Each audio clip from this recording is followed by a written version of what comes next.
Hi, everybody. My name is Siobhan Kelly, and I am delighted to welcome you to another episode of the Glass House podcast. So today I have the lovely Caitlin Rudd with me, and she is the head of TA with the Time Out Group. She's based in London, but she does recruit globally. So you're very welcome, Caitlin. Thank you so much for joining us. Hi. Hi. Thanks for having me. I know this is Caitlin's first podcast, but I know it's not going to be her last. So it's really up to me to make sure that she feels comfortable. And one of the reasons I wanted to get Caitlin on is because she has worked in recruitment and TA. I think it's 10 years now, is it? Maybe a little bit. Yeah, it's actually probably 12, which is quite depressing. But yeah, it's 12 years. I left uni in 2010. So yeah. Well, and if you think about it, for those of you who aren't in recruitment, it's like dog years. So 12 years in recruitment is like multiplied by 7 in any other industry. It is like often Game of Thrones. So the reason I wanted to get you on, Caitlin, is because you've worked across a variety of industries. And I think like people who are out there, irrespective of what industry they work in, they don't really understand the processes that recruiters have and like, you know, how the role itself is evolving. I think we spoke the last day just when I was trying to browbeat you into coming onto the podcast. Mm-hmm. And I was saying that when I started in recruitment, I had I suppose a skewed view of what a recruiter was, like a little bit like a snake oil salesman, you know. What did you think of it before you got into it? Well, I don't think anyone ever educates people on a career in recruitment. It's not one of those things that you know, when you're dressing up as a kid going, what do I want to be when I'm older? You don't dress as a recruiter. So I think it's one of those careers where people naturally fall into it if they are people, and they're happy to have a chat. You've got to be slightly salesy in a way because you don't make it in a recruitment agency if you're not. But I think really it's being people ambassadors and making sure you're giving people the right direction. And for me, that's what was really important about it, is actually going, you're helping someone find a career in which they're going to spend kind of 80% of their life in. So you might as well make sure you're doing a good job and make sure they're going to be happy doing it. I couldn't agree more. I used to work with a recruiter in my previous company. This is like right back when I started in 2014, I think it was. And it was when I was kind of, I saw how some of the recruiters were agency recruiters were, and it was very, very salesy. It was get the fee, like the bum on the seat. And then I remember this one recruiter saying to me, like, you're actually changing lives. And I thought, okay, that I can work with, you know, like that I can kind of like buy into, because when you do get somebody a job, it doesn't just change their life, or, you know, you think about them telling their family or getting dressed for the interview, or, you know, putting the time into research, and all their friends are cheering them on from the sidelines. So once I kind of changed my perspective to look at it like that, it helped. What I will say is that when I started, you mentioned something about salesy. I had to Google what a KPI was, because previously I'd been a flight attendant. How did you navigate the road into kind of, you know, changing lives and helping people, but also, you know, correlating that with making money? Well, I think it's really easy to do, because if you find the right person for the right role, you're going to make money, but hopefully you're also putting the right person in the right role, because that's what you're there to do. Like you said, I think there are some, you know, slightly older school agencies where it's like chuck as many CVs as you can and hope one of them sticks, as opposed to it being a more tailored approach. I think that's quite historical recruitment. I think people have changed their tact now in terms of recruiting for best practice, and you'll hear that a lot, and centres of excellence, and making sure that they're really doing impactful work that isn't just about making the money. Because essentially, if you're pairing a candidate and screening that candidate and taking time to understand that candidate and what they want, and you've done the same side on the client side, where you're really speaking to your client saying, hey, what is it you're looking for? Why do you want that? What's really important? What's essential? What's preferable? What is kind of desirable? You know, and really drilling down on what it is they're looking for, not only skills-based, but culturally. Then you're going to make money at the end of the day, because you should be doing that on both sides, and therefore matchmaking should be easy. Yeah, I love that, matchmaking. If only dating was that easy, right? Oh, don't even, that could be another podcast. What I used to find out, because I would try and explain it to my mom, because initially I did temp contracting or temp recruitment, and I try and explain it to her, and she was like, so you're like selling people? And it was like, no, well, yes, but also legally and helping Yes. them, so it was trying to explain that. Now in your career, and one of the things I noticed when I was having a look at your LinkedIn profile, and this is something that a lot of candidates, senior and junior, ask me, it's about the length of time they spend in a job, and you've had a varied I love that you're smiling. For those of you who are listening to this on Spotify or any of the streaming apps, she is grinning like a Cheshire cat. But that you have had various lengths of contracts. So anything, say, from a year and a half. I think one of the longest was like just under 4 years. Is that right? Yeah, I think it's probably 3, but yeah. Yeah. No, I am by no means a sticker arounder. And that's made largely out of choice, thank God. It's not me being got rid of. Yeah, good luck, Caitlin. So I grin because there's such a kind of nuance around length of service and tenure in businesses. And again, I think it's shifting slightly because the market has become so much more candidate driven. Candidates are being able to have a bit more of a voice as to what they want, what they expect, be that from kind of a benefits and culture perspective, but also from a, who they want to work for, what kind of businesses they want to work for, with kind of sustainability and CSR and all that starting to become really important to people. Candidates are able to go, actually, what, I don't like it here, or this doesn't match my values, and I'm going to go somewhere that really ticks all of my boxes, because there are roles out there now that will do that. So I move for 2 reasons, and that's largely growth and development, where I can continue to do something a bit different and learn new skills or work with different types of people who are going to be quite inspiring, or it's because the company may or may not have aligned with my values and the way that I work.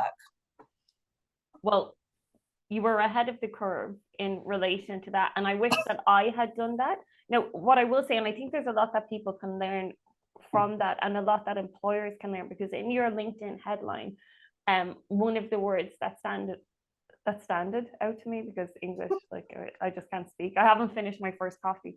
That stood out to me was retention. So there's a lot of companies that, and this is the hill I will die on, they will write on their website that it's like, diversity, equity, inclusion, that like this is a safe space, psychological safety, all of this good stuff. I see companies actually just yesterday being nominated for like best company, and I know what their culture is like. And so when, like, what do candidates do when they look on the website and they read all this stuff, and they can even see these companies being nominated for awards, and then they go in and they've been sold a lemon? Like, yeah. Do you think that it's worth them staying for a while to see if they can change it? Or yeah, I think culture isn't something you can ever change overnight, and it's always evolving, firstly. And I think also culture changes depending what's going on externally in the world. So we saw that with different movements that were happening externally, and how that then impacts staff and their right to opinions and right to voice, and how do you give people the right space to voice that in a work environment. And I think people have to tread quite carefully still, knowing that it is a work environment, it isn't home, it isn't hanging out with your mates. You've still got to have an element of professionalism. So actually, is airing your political values, in an office, the right place to do it? Maybe not, maybe it is, depends on the culture of the business.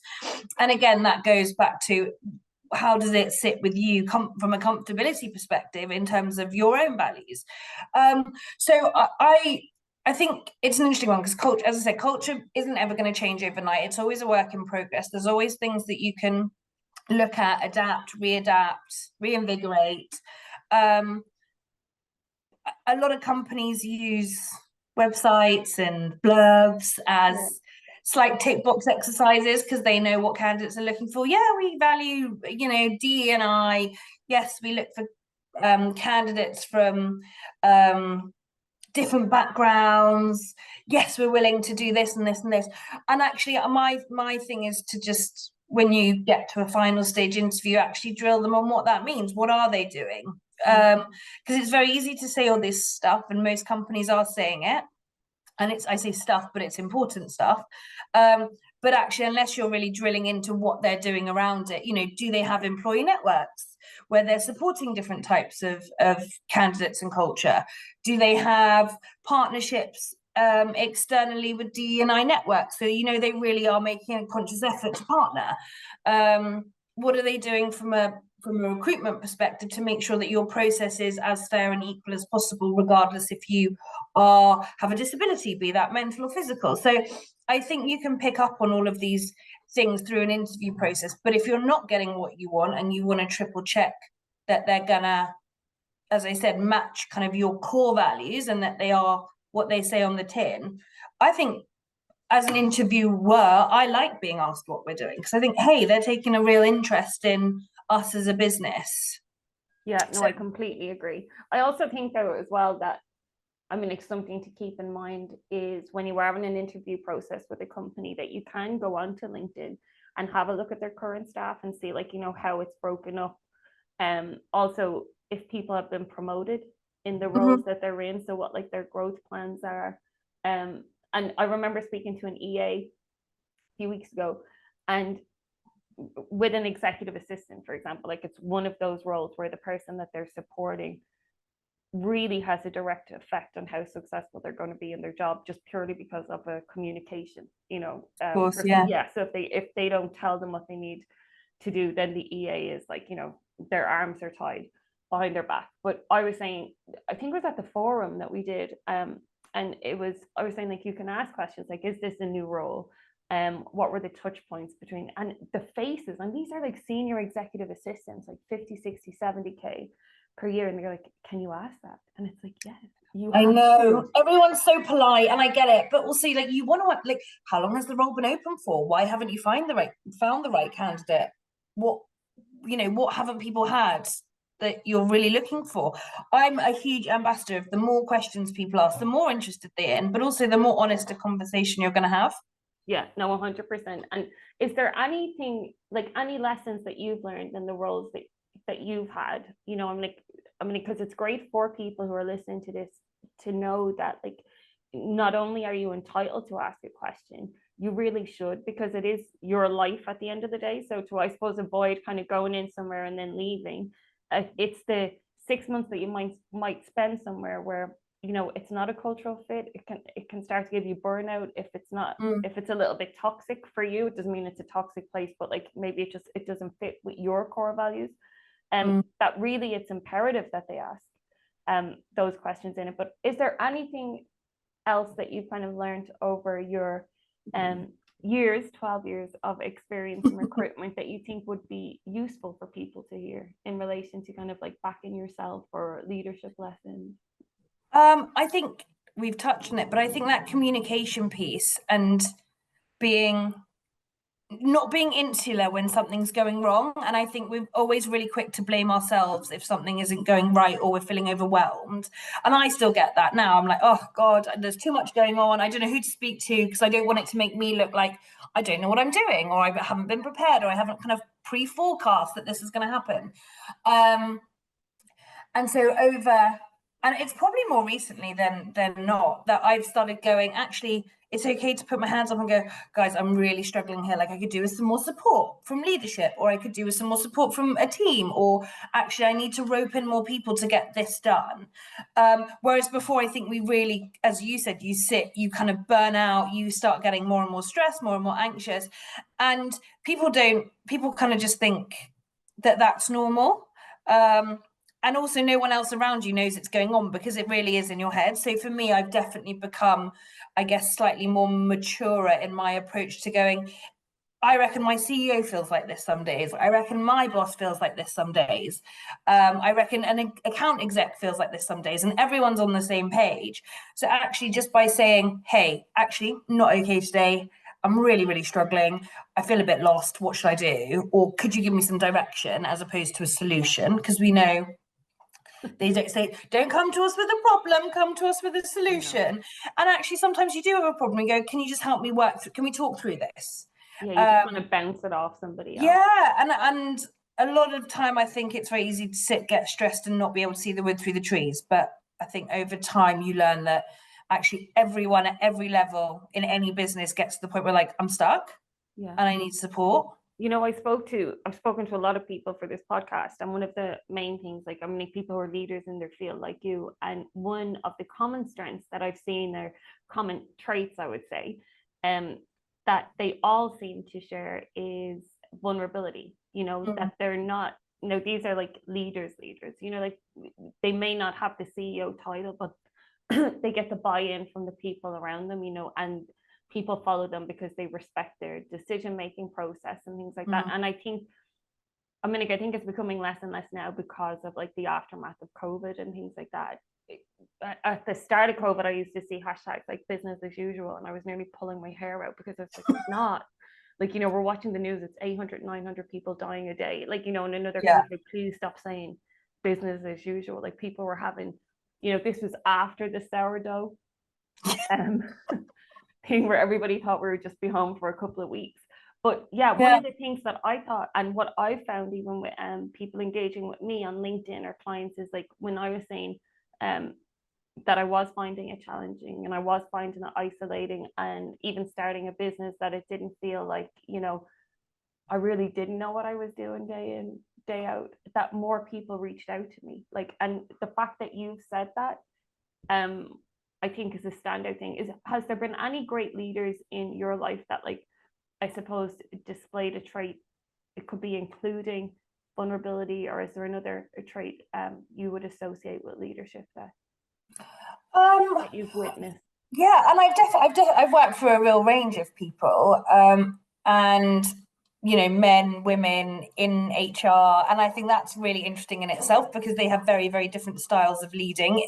Just if you take it back to like very core male, female ways of leading, they are different.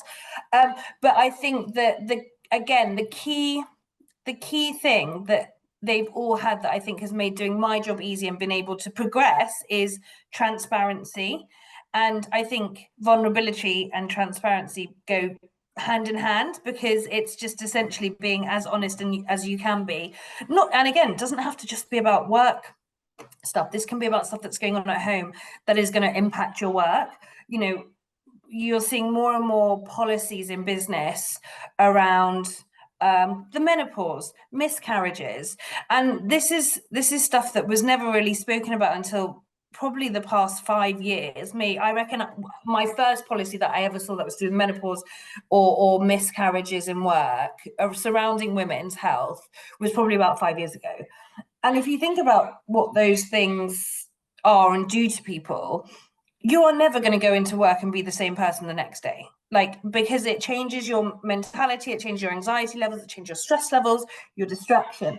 So I think by being transparent and being able to have those conversations, but also by working for a company that is transparent in its approach to those kind of situations, allows you to be, again, really authentic. And the best bosses I've worked for are transparent and authentic and vulnerable, because they appreciate these life things that impact work. Well, I think that's really the key word, isn't it? It's like being authentic. It's not a one size fits all thing for leadership. One of the things that I noticed as well, I was at a conference, and it was about women in leadership, and I just seen that picture. I don't know if you saw it, went viral, of all the world leaders, and there wasn't like one woman in it in each. Like, oh, all right, moving that aside, I do think the corporate world is like getting a little bit better, but the thing for me with leadership, and I think women get a bad rap on this, is that sometimes when a woman would say something, it's like, oh, she's bitchy, or she's bossy, or she, like, or it's emotive. I hate that. Stop being so emotive. Oh, what do you mean? Everything's an emotion. Hysterical. I don't know how they can say that after Trump, but anyway, yeah. So the woman is hysterical, or she's this, or and then when a man says it, and female employees say this about women leaders as well, so but then if a man says the same thing, he's just assertive, and he's just doing his job. Have you ever witnessed that, or do you ever worry about that now that you're going to be like leading a team? And I haven't witnessed it, and I think I'm probably quite lucky, but working in the creative industries, particularly, which is largely my background, is I think we're quite forward thinking as an industry. So in general, when it came to male female leadership, I actually always had a relatively equal leadership team. I'm not saying they were hugely diverse, but when it came to like male and female, it was pretty good. And I think that's healthy because you get the balance. I still think there is a historical cultural thing where women struggle to be more assertive when there are men on boards or in those leadership positions. So I think it still happens. I'm lucky that I haven't seen it as much. But I'm all for calling people out. If you see something that you don't think is right, you can't get fired for having an opinion. This is my view. You know, I mean, You can. you can, but if it's, you know, derogatory or elite, whatever, I'm talking about you cannot be fired for having an opinion about how something isn't working for you within business, because essentially it's just you sharing your thoughts. And if you can say, have you thought about doing something differently, or have you thought about how that might sound to someone else who isn't in your position or isn't in a position of influence? Actually, sometimes these people do need to be called out because times are changing and they're going to need to adapt styles and working with different types of people. So I'm a massive ambassador of, you know, speaking your mind to a degree whilst obviously maintaining integrity and politeness. Yeah, I agree. And respect, you know, respect. Yeah, I think you can say anything. It just depends on how you say it. I remember working with like there was in one of the companies I worked for, there was like a lot of senior women, and to be honest, like, you know, you would get some people who would say things about them or whatever, but I remember just looking at most of them in awe, because you'd see them like, I mean, and I know men obviously have children as well, but you'd see them like with their, you know, with their kids at home, like one woman, I remember I couldn't speak around her for the first 6 months that I worked with her, because she was just, you know, one of these people that like they make you stand up straighter. Yeah. When they walk into a room, like she was just like a force of nature, and you know, she could 100% rip you a new one, but she knew what she was talking about, if that makes sense. Yeah. Like sometimes when she'd come in, I'd want to have like a pen and paper, so if she said something to me, sometimes her delivery would be off, but I always tried to like take the message, if that makes sense, because I was like, she's seen it, done it, been through it, and it wasn't that she was being rude, she was just like short of time. And I think that's the thing, isn't it? It's judging these situations and trying, again, not to take everything to heart. I still get really curt, like Google messages, you know, Google chats or emails. And I go, oh my God, I feel like I've done something wrong. And I absolutely hate it, particularly if it's coming from someone more senior, because I just feel, and then I go, oh, I did that yesterday. You know, I just whizzed off an email without thinking. And I got an email back saying, are you okay? Are we okay? And I'm like, oh my God, absolutely fine. Yeah. But you forget how, but it's really interesting, isn't it? It's that don't put meetings in people's diaries if you haven't given them the heads up, because they go, oh, what have I done wrong? That's our first instinct, is if they just see a meeting going. But I do think sometimes that's done purposely. So because on the one hand, of this person that I'd worked with, and they were just like short on time, super busy, really effective. There was like another manager who you'd go in at 8:30 in the morning and they'd put something in your diary for 4:30. And like, I can't work like that, because and I knew that it would be something, you know, because I would even know that they wouldn't say hi Siobhan, they would just say Siobhan.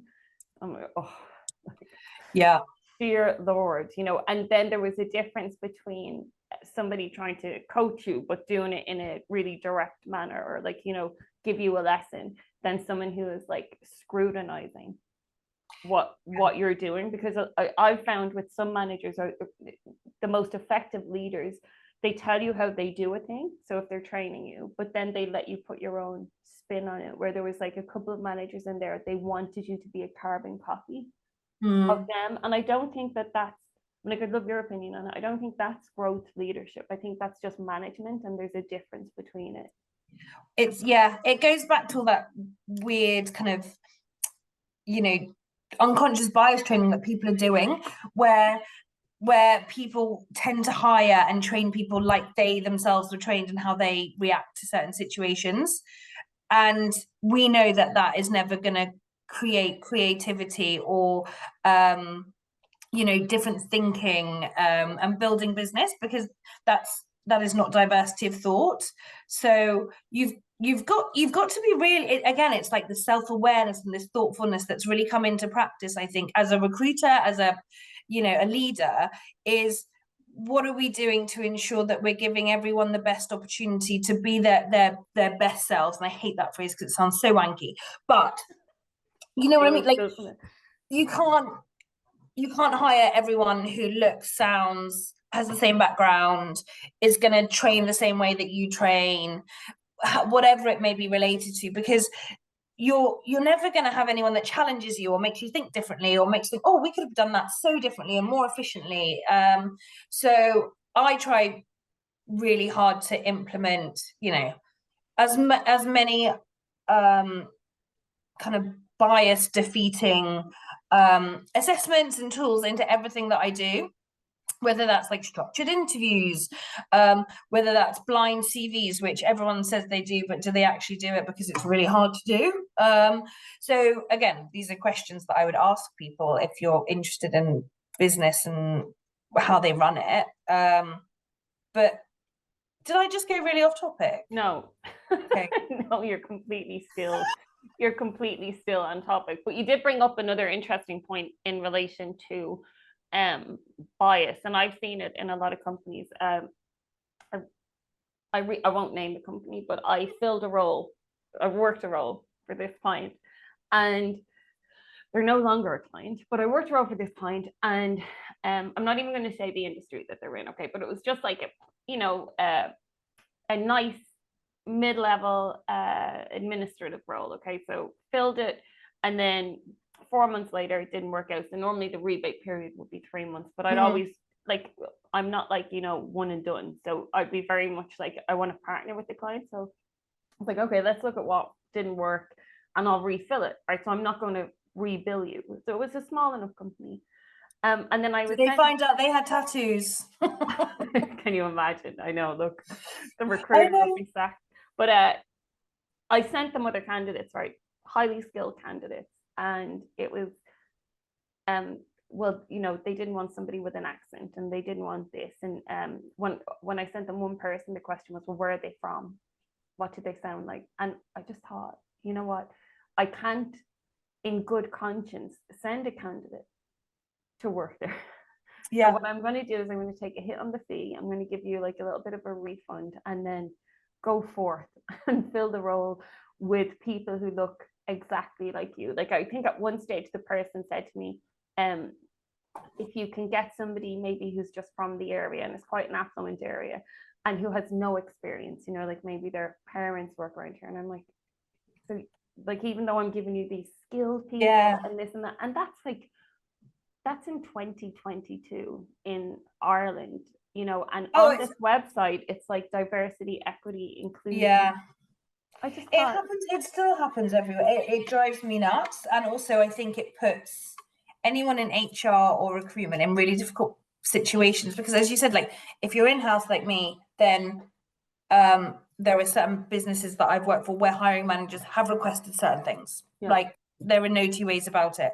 And I can challenge them and say, maybe we should think about this slightly differently, or, we're living in different times. And also, not everyone, different people can offer different skills, and it obviously hasn't been working. So, and you will still try and send the most diverse of shortlists, or speak them through candidates and say, look, they might not have like for like experience, or they might not have been to university, another one that comes up, right?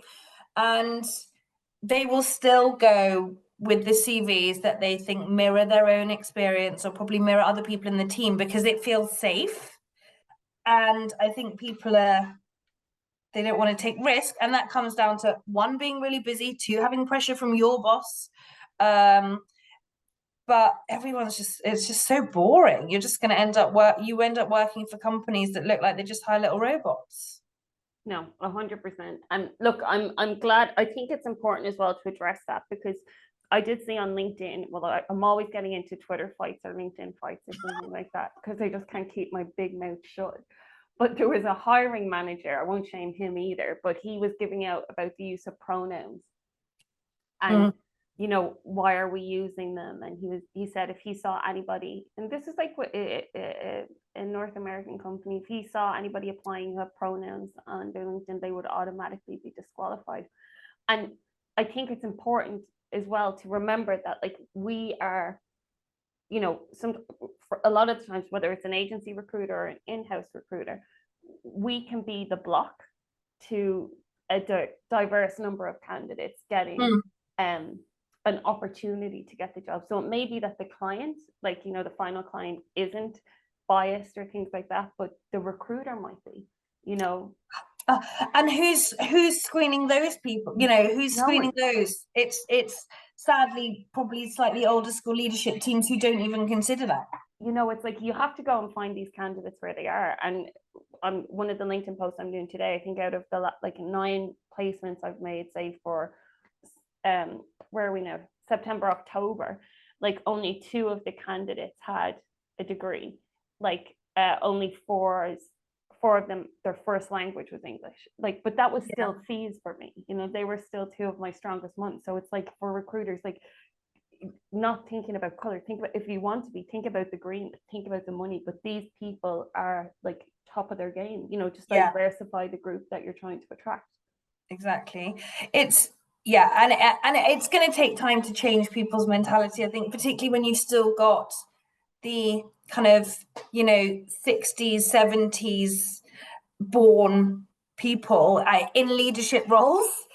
I'd say that's going to be very controversial. I'm trying to think of what their ages would be, but I didn't want to sound rude. But like when you've got 50, 60-year-olds still running business who haven't been educated as well as millennials and millennials plus in terms of D&I, you know, and all these other initiatives that have come out, and all of these kind of, you know, political equations that have popped out of boxes because of what's been going on in the world, they can still seem, and it's largely unintentional, quite narrow-minded, but that's because that's all they've known growing up in business. Whereas now I think you're seeing younger leaders and leaders who are now in their 30s or late 30s, early 40s, who have had some form of discourse or dialogue around all of these issues that can impact recruitment for the better. So they do start, you know, filtering them down through their team, so people start to hopefully have a slightly different approach. So what advice would you give to employers? Because you've given like good advice to like people who are looking to change their jobs, or, you know, what would you give to employers? Because it is a candidate market, and people are being more selective. And if they do go in and they feel that, like, you know, it wasn't like a Ron Seal job, like, you know, it doesn't do exactly what it says on the tin, they're leaving. So you've spent the employers have spent all this time trying to attract talent. They've hired them, they've trained them, now they're leaving. Like, what do you think that they need to do, even in relation to employer branding, to attract people into them? And this is for, like, you know, maybe the companies that wouldn't have huge budgets, you know. I think it's listen to the people that you've got first and foremost, and the people that have been there and have stayed through what might have been a couple of tricky years. I know it's probably going to be a little bit trickier moving forwards as well, but those staff are your assets. Those are the people that are going to keep the business running. They are the people with intel. And so they're the people that you want to keep happy. So the first thing that any business that I've worked in tends to do when there is tricky times coming, or we just come out of a tricky time, is do an engagement survey. And those can work brilliantly if you action what's been said, but they're also redundant if you get them and go, oh, I knew they were going to say this and there's nothing we can do about it. So you do them if you know you can action some of it, or at least if you can share and say, listen, we've heard, we'll do what we can, we can't do everything. But so listening to the staff that you've got, using them as your case studies, use these like amazingly happy, you know, hopefully candidates who have started and moved up and progressed, or candidates just really bloody love what they do from a job perspective. Like, use them as your ambassadors externally as brands through employer brand programs, whether that's, you know, having them a day in the life of on your kind of life pages, using videos. I think that's always really, because your staff should be your ambassadors. They should be staying because they like where they're working. And then I think the other thing is going back to that kind of authenticity piece. Make sure what you're saying externally represents what's going on internally, because if you do get questions, you don't want to be caught out. And if you manage to blag it because you can answer people's questions well and they start working for you and they don't see what you've said on your tin, then they will go, and it's a cost to the business. It's expensive to hire Very people, expensive. lose them, and then have to replace them, because you always end up replacing at a higher rate. And I think I absolutely, my biggest thing for any business I work in is like, why would you not pay this person? You know, if they are someone who has shown that they're committed and they're high potential, and they're saying, listen, I've not had a pay rise in a year, or I've hit all my KPIs, or I've hit all my objectives, I just 10% would make me really comfortable, and they're on, let's say, 30 grand. So you've got to pay them 33 to keep them happy, probably for another year. And they go, no, we can't do that at the moment. It's like, you can, because I see that you're hiring people externally At a higher rate. so there's money. But also, if that person goes because you don't reward or recognize them, you're going to have to replace that role at 35 to 37. So you're already going, you've already lost money. I'm like, it's my biggest bugbear. Like the thought process. I'm like, it doesn't make sense. Facial expression. I hope if anybody is watching this on YouTube that they can come to this moment just to see Caitlin's facial expression. It literally drives me nuts. Yeah. Oh, well, I don't know if this is going on YouTube. I've got a spot. You can't see it. You can't see it. One of the things that I found as well, when new people come in, I remember I was working, I was a top biller anyway, but I didn't have like healthcare or pension. And I think the way they did it was that when you come in, there wasn't like a set starting salary or things. It was what you could negotiate. And obviously I wasn't coming from like a proper sales background. So I was just like, oh my God, like whatever you want to give me. No, not like that now. And I was just like very grateful. Like, thank you so much for this. And I was billing and always on the leaderboard. And then I remember speaking to somebody who came in who had worked in a bank and had negotiated like a 13K increase on their salary than I had. And I remember thinking, and another person who had joined my team said to me, how do I set up my healthcare? And I was sitting there, you know, your eye starts to twitch. And I was like, oh, I maybe just like ask HR or something, because there was 3 of us sitting at the desk who didn't have healthcare, you know, and like the person hadn't even turned up or taken off their jacket. And oh, it was very, very stressful. But you know, that's how then they started to lose people, because people started to go in-house and it's just like, I'm just not valued, you know. Look at your current staff before you start doing stuff for new staff as well. Yeah. And listen, not every, it sounds brutal, but sometimes you're happy to let people go of their own accord. Like, you might not want to keep them, but and you don't want to go through a process. So therefore, actually, you're probably not going to do anything financial or from a benefits perspective, and go, it's up to you whether you choose to stay or not. But yeah, if you're going to make changes around benefits or salaries, like, look after your own first. Yeah, you know, no, it should be accessible. It should. Everybody. But it's back to the transparency thing. Again, you know, I still fight about why can't we post salaries. I am a massive ambassador of posting salaries for roles. Yeah. You know, and in agencies that's pretty standard, because you're not working on for the business. You can't really get in. You're not going to have staff coming after you going, hang on, that looks like my role, but I'm paid 10 grand under that, let's say. Whereas when you work for a business or in TA in-house, you've got to be very conscious of not posting salaries, because actually there is a degree of inequality when it comes to salaries, dependent on experience and where people have come from. But again, I'm a bit, let's be honest about that. And as, I don't know if you get this, if you don't post salaries, but another bugbear of mine is posting roles where I can't post the salary, and I get 200 applications and 90% of them are not even worth looking at, because they're either way under or way above. And it's like, if I could post the salary, you'd make, from an efficiency perspective, I'd be able to fill a role quicker, because I'm not screening people who are outside of a relatively small salary bracket. Well, I suppose it's a little bit different for me, because like from an agency perspective, even though I don't necessarily see myself as like an agency recruiter, I can like I would partner with the client. So I would be able to say, like, some clients will say, well, that will be, I'll pay 25 for that. And I'm like, well, good luck. Because, I won't be working at one, and I don't know anybody who would take the role, especially when they have, like, they want, like, I saw a clip yesterday, an 18-year-old with 20 years experience, for 25K. It's like, it's not going to happen, mate. Yeah. But like, if you can partner for me with the client and give them advice on, like, where the role would sit, and if we have a salary band, I'll be very clear then when I'm talking to the candidates.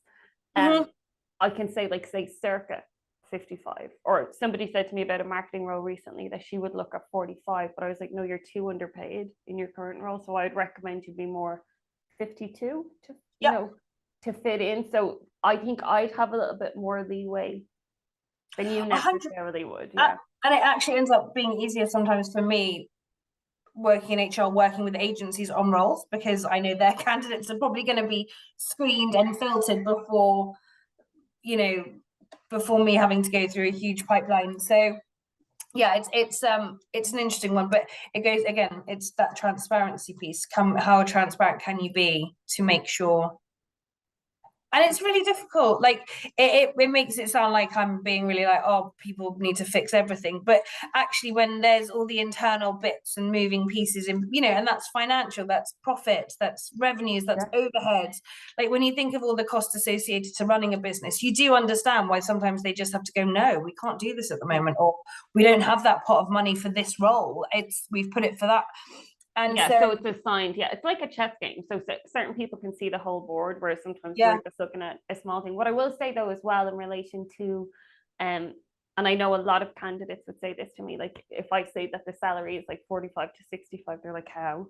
I'm like, well, you could get somebody who has like 4 or 5 years experience, but they have like great potential to, like, pick stuff up really quickly. So that's an option. So that's why they'd be at the lower end. Or you could have somebody who's done this job previously in a competitor, and they're just going to, like, have an almost like seamless entry into the role, like maybe a couple of new systems. So that's why they'd be, like, at the higher level, but it's hard to explain that to people. And also it's in America, you can't ask anyone's basic salary. You can't ask what they are on currently. So it's, what are your expectations? And largely people are pretty honest and they are fair. And again, like you said, they might have been being really underpaid, and therefore they are going to bump up their expected salary because they know that they've been in a business that had a name, that they've been in for ages, they haven't had the right kind of increases that they were perhaps due. And so I actually like what are your expectations? That's what I asked. Because a basic is really dependent on the business that you're in, who you're working for, how long you've been there. Some of the best staff who have got longevity behind them tend to be the worst paid, which is bizarre because they haven't moved. And people tend to be on higher salaries because they move jobs every 1-2 years, and they get an increase on that. So it's almost like a loyalty tax. It's isn't it? And it's bizarre.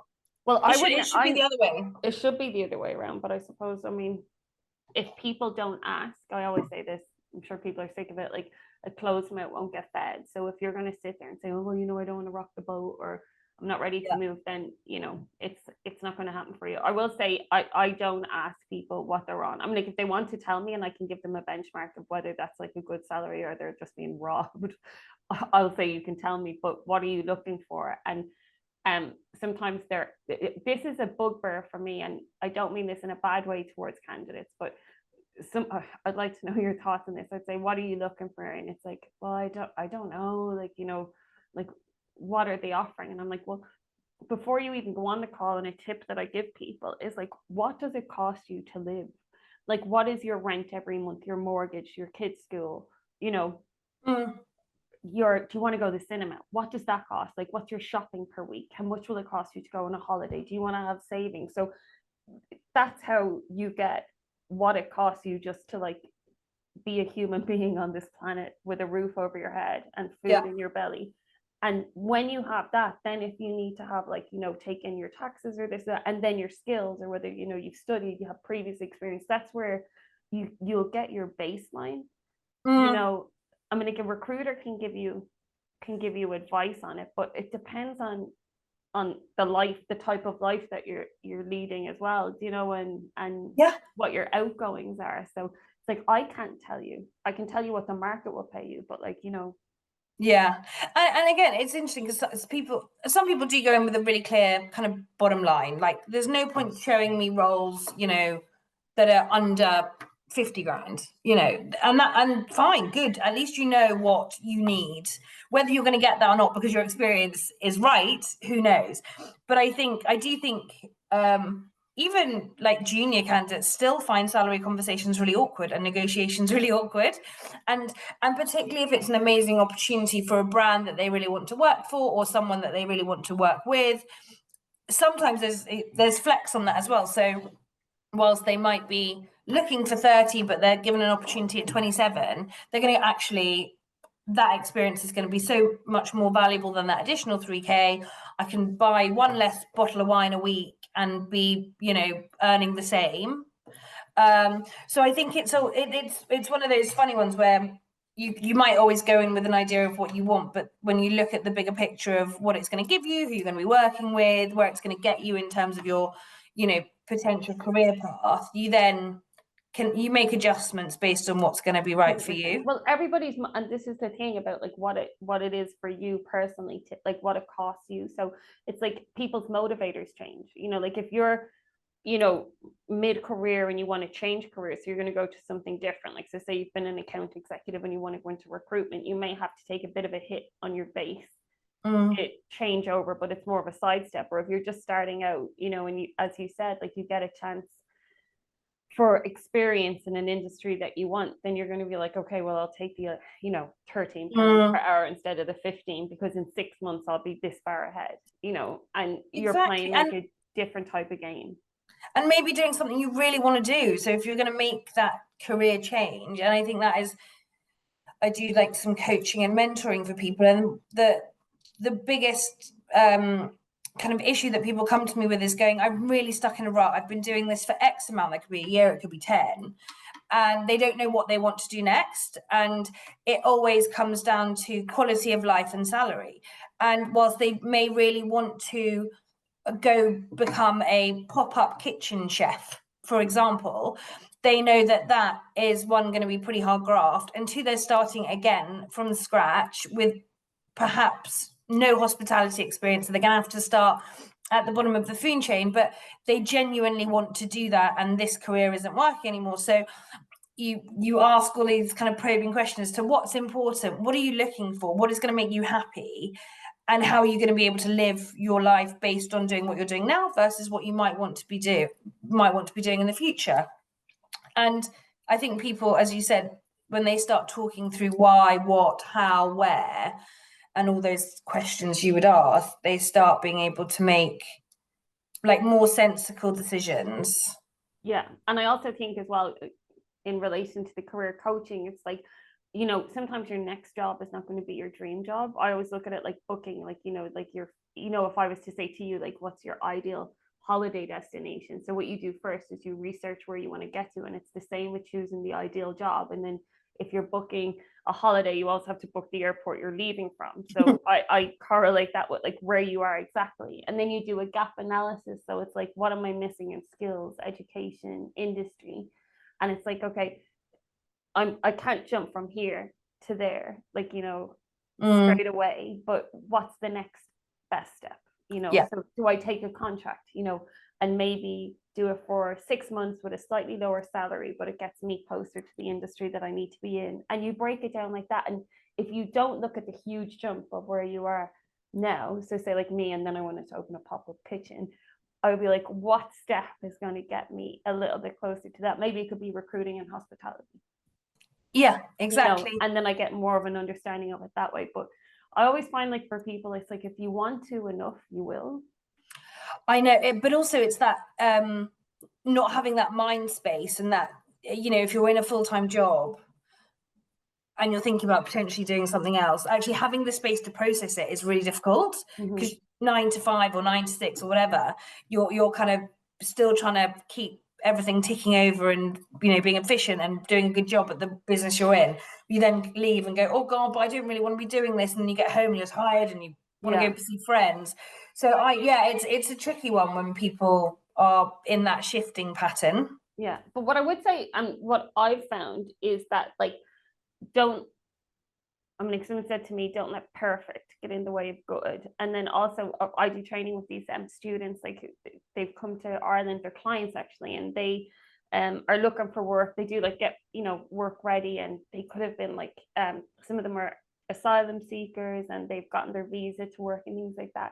And it's like, I always say to them, if it walks like a duck and talks like a duck, you know, generally is a duck. But I mean, like, if you're a writer, surround yourself with writers. So even if you're doing a 9 to 5 and you're in admin or something that maybe isn't like, you know, filling your soul, LinkedIn is a great resource to start like joining groups for people who are in your industry, because that's where, or the industry that you want to be in. So whether it's graphic design or art or things like that, you know, you can start to surround yourself with the people who are in the career that you want to be, because you'll pick up stuff.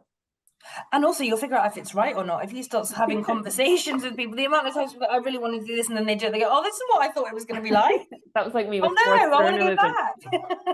It was like, I thought I'd be interviewing David Beckham and it was like 11 a.m, you know, seeing 9-year-olds running around a Sunday morning. I was like, no, this is not for me. Thank you so much for being like so generous with all your thoughts and ideas and things like that. I think people are really going to get a lot out of it, both employers and employees, and navigating how to get the best out of recruiters and talent acquisition people. But like, I will say this, that it's refreshing to talk to somebody else who's in recruitment, like who is so passionate about diversity, equity and inclusion, and giving people like easy ways, not easy, but like, you know, accessible ways to make the employment, I suppose, arena more accessible to everybody. Yeah, absolutely. Just ask questions, make sure it's right for you as well. Yeah, you should be very proud of yourself. So thank you so much to Caitlin, and I'm sure we'll have her back on again. Thank you so much. You're welcome.